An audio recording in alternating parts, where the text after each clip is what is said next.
I adopted my nephew after my sister abandoned him at my doorstep, and now 10 years later, she wants him back.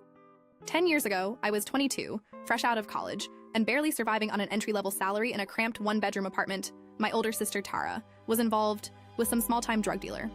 One rainy Tuesday evening, she knocked on my door, handed me a cheap car seat holding my 3-month-old nephew, Leo, and tossed a half-empty diaper bag on the floor. She told me she was running to the pharmacy and would be right back. She never came back. By the next morning, her phone was disconnected. I later found out she had packed her car and moved 3 states away with her boyfriend to escape some debts.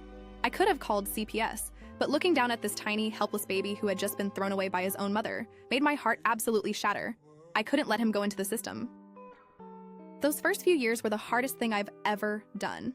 I remember sitting on my kitchen floor at 3 a.m. covered in baby spit up, absolutely sobbing because my bank account was overdrawn by $20 and I had no idea how to be a father. I missed out on my 20s entirely. I worked grueling overtime just to afford his daycare, pediatric visits, and clothes. But every time Leo smiled at me or grabbed my finger with his little hand, it made every single sacrifice worth it. He filled up a part of me. And I felt happy. When he was 3, after a court hearing where Tara didn't even bother to show up, I legally adopted him. He became my son. Fast forward to today. Leo is 10 years old, and he is the smartest, kindest, most incredible kid on the planet. Along the way, I met the love of my life, Elena. When I told her my story on our 3rd date, she didn't run. Instead, she stepped right in.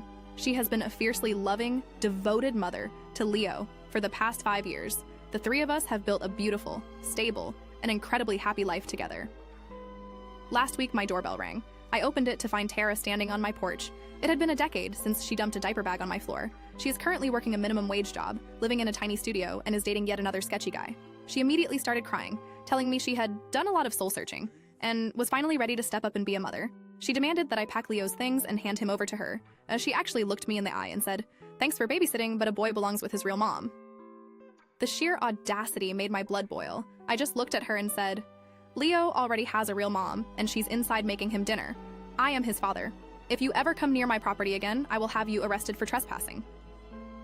Then, I slammed the door in her face. The injustice of it all is that now my extended family is blowing up my phone.